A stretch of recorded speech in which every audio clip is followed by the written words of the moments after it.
Hi, I'm Jason from Family Fishing Fun, and today I'm here to talk about the absolute basics of spinning reels. I'm going to start. This is a micro spinning reel. It's very small. This would be probably the smallest you would find in most stores. So this is a 500 reel. Then the next step up would be 1,000, and then usually they'll go up in thousands after that, like a 2,000, 3,000. There's a few other brands like Abu Garcia that use tens. So it would be a 2,000 size reel would be a 20. We use this very small reel mostly for fishing very small light baits like this to catch panfish like sunfish, crappie. Um, Sometimes we'll catch bass as well, and if you've got your drag, which drag is how easily this line pulls off. If that drag is set properly, which on this reel is set here, you turn it to tighten it, you turn it clockwise, counterclockwise to loosen. If you have that set properly, um, you can get a very large fish in, even on this very small reel with very light line. Using this lighter equipment not only makes that fun, but very often, again, actually using these baits, it's easier to cast, to have the bait move in a natural way. And if you used a very thick, heavy line, you couldn't get that kind of action. It's a great starter reel for kids because they may not like larger equipment. I think kids tend to have a lot more fun when it's something small that fits comfortably in their hand. So, as far as the spinning reel parts, of course, this is the handle and that turns. What you'll see often on this reel is a number, and I don't know if you can see this one well, but it says 5.2:1. And what that means is you'll hear that called a gear ratio. And what that means is each time you turn this handle, this piece, which is called a bail, and is what puts the line on the reel, this bail will turn 5.2 times. So it's going to wrap the line 5.2 times each time you turn this handle. Now, something that will occur to you very quickly as you begin to fish a spinning reel is line management.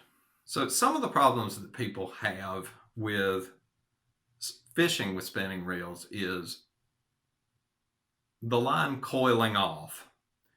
I'm going to address that one first. You'll hear the term memory used very often. And what people mean by line memory is if you take a twist tie, for instance, from a bag of bread from the grocery store, and you coil it around your finger, if you slide it off, it's going to retain that shape. So a twist tie has a very high memory. Now, imagine you take something like the cable for cable television. It doesn't have as high memory, but if you coil it around something relatively tight and you slide that off, it's going to maintain some of that shape. So, fishing line, like almost any other cable, has some degree of memory. Monofilament, in my opinion, has the lowest memory except braid, which again, in my opinion, is an expensive start and probably going to lead to an unpleasant beginning fishing experience. So I'm leaning towards monofilament. If I try to put 8-pound test line on this reel, the diameter of that line on this tight cylinder is going to try to coil off. So as soon as I flip this bail over and release the tension on this bail that holds the line to the spool, as soon as I release this bail, that line's going to want to coil off. So I've actually come to feel the longer I've fished even these micro light reels, that if I'm going to use a small rod, maybe this is a 4.5 foot rod, this is a 5 foot, both micro light, both 500 reels, you'll see this spool is a considerably larger, the diameter, and we've had a lot fewer problems with this reel because the diameter of the spool is larger. This reel I would not buy again because you would get the best performance out of this reel with 2-pound line. And there's not many situations where we fish 2-pound line because we do frequently get a bass or a catfish, on occasion that would be very, very difficult to get in on 2-pound line. So we don't want to go that. This is fishable with 4-pound line. But again, what I want to share with you is, as a beginner, missing some of that frustration. And what I would say is, as a beginner, I would go with a spool that's a little bit taller, if you can find it, and has a bigger, and is bigger around. This is also, as I mentioned, this is a 500 reel, but I would comfortably, if you can find one, go with 1,000 size reel, as long as it's light enough that it doesn't make the rod and reel feel out of balance. You see, that sits perfectly. I'm balancing it on my finger. So this reel fits very well with this rod, and it's comfortable. But it would be nice. This one will comfortably use 4-pound line, but it would be nice if you could go a size larger. What I use, those are actually both my wife's rods and reels. I have 4-pound line, and I do a lot of vertical jigging at Lake Norman when we fish the clearer water. I vertical jig, which is basically sit right on top of the fish in the boat.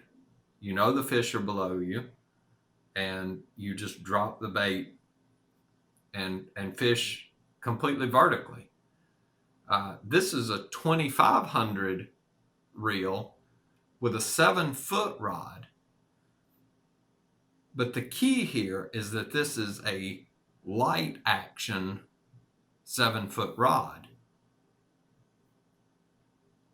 And because it's a light action rod, I get the advantage of being able to play that fish, use light baits, but I also get a lot of line on my spool.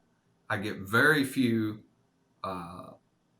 line management problems. I have very few line management problems, and I can throw my baits a long way, which is a disadvantage of the shorter rods. Now, when I'm fishing close quarters, and I'm trying to get under tree limbs, and I'm trying to, work around docks and catch bluegill, in areas where they might be sitting in the shade, then I'm very happy I have these 4.5 and 5-foot rods, because it's easy for me to get the baits into those tight spots. But when I'm in open water and I don't have to work around anything, I can just heave baits out, or I can drop them straight down.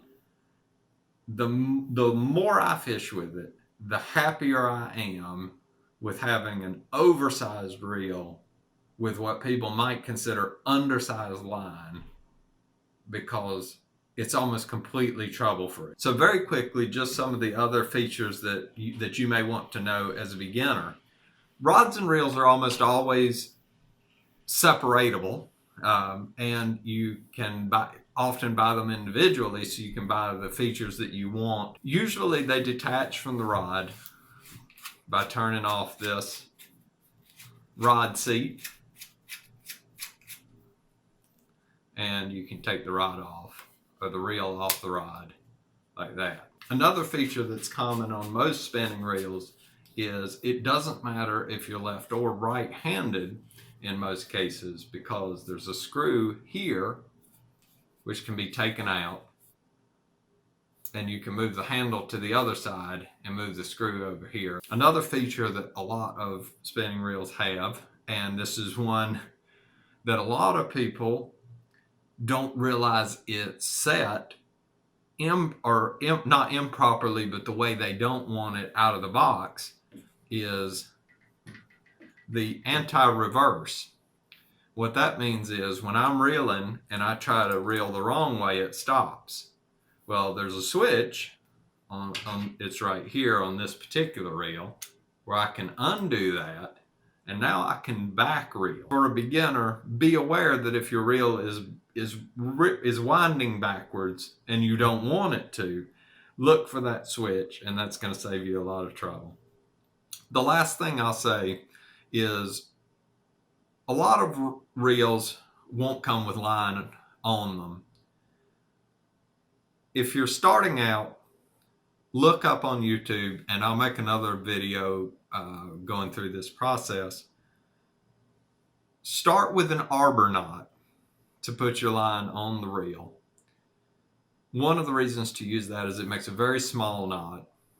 You're not going to fish to the end or to the bottom of the spool. You want to change your line out before you get that far down.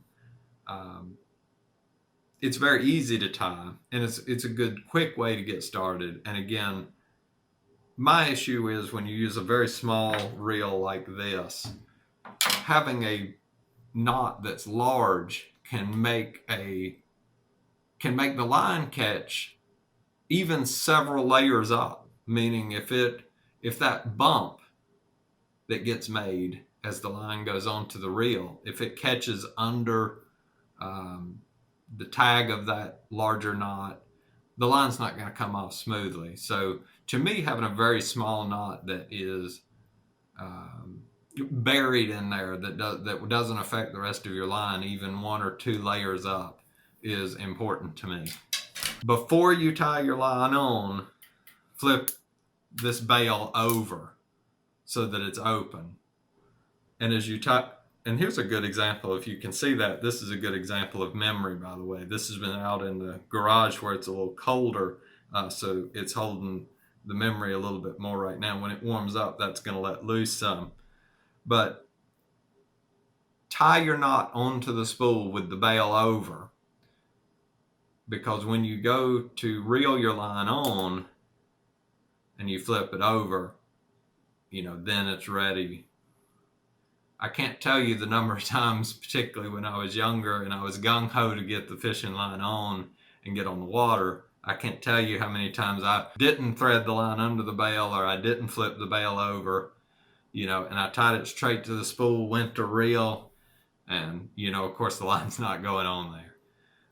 I hope these tips help. If you have any questions, I hope you'll leave them in the comments.